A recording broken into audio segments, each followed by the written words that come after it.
പുതുവർഷത്തെ വരവേൽക്കാൻ ലോകരാജ്യങ്ങളെല്ലാം പോലെ തന്നെ UAE ഒരുങ്ങിയിട്ടുണ്ട്.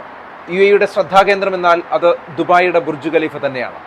ബുർജ് ഖലീഫയിൽ നടക്കുന്ന ഫയർ വർക്ക്സ് കാണാൻ ഇപ്പോഴേ ആളുകൾ എത്തിത്തുടങ്ങി. ഏകദേശം വൈകുന്നേരം 4 മണി മുതൽ തന്നെ ഷെയ്ഖ് സായദ് റോഡിൻ്റെ പല ഭാഗങ്ങളും അടച്ചിരുന്നു. അതുപോലെ ഇന്ന് ഉച്ചയ്ക്ക് ശേഷം തന്നെ പലരും ഇന്ന് അവധിയെടുത്ത് ഈ ദുബായിലും അതുപോലെ തന്നെ മറ്റ് എമിറേറ്റുകളിലും ഏതൊക്കെ സ്ഥലങ്ങളിലാണ് ഫയർ വർക്ക്സ് നടക്കുന്നത് എന്ന് അന്വേഷിച്ച് കണ്ടെത്താനുള്ള ശ്രമമായിരുന്നു.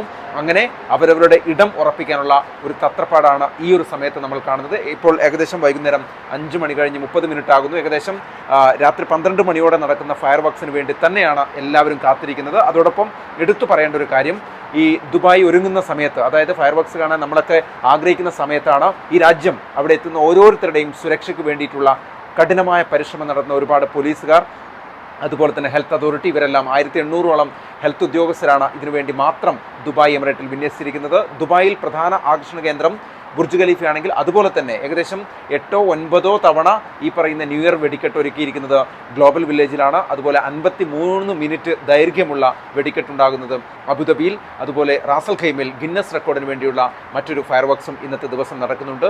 ഷാർജയിലും അതുപോലെ മറ്റ് എമിറേറ്റുകളിലുമെല്ലാം ഫയർ വർക്ക്സിൻ്റെ ഭാഗമായിട്ട് ഒരുപാട് പരിപാടികൾ. ന്യൂ ഇയർ എന്നാൽ അത് അത്യാഘോഷത്തിൻ്റെ, ഒരുപക്ഷെ ആഘോഷത്തിൻ്റെ ഏറ്റവും ഉന്നതിയിൽ നിൽക്കുന്ന ഒരു സമയം തന്നെയാണ്. ആഹ്ലാദത്തിൻ്റെ തിമിർപ്പിലാണ് എല്ലാവരും ഉള്ളത്. വിദേശികളും സ്വദേശികളും എല്ലാം UAEയിൽ ഈ ഒരു ആഘോഷത്തിലേക്ക് നീങ്ങുകയാണ്.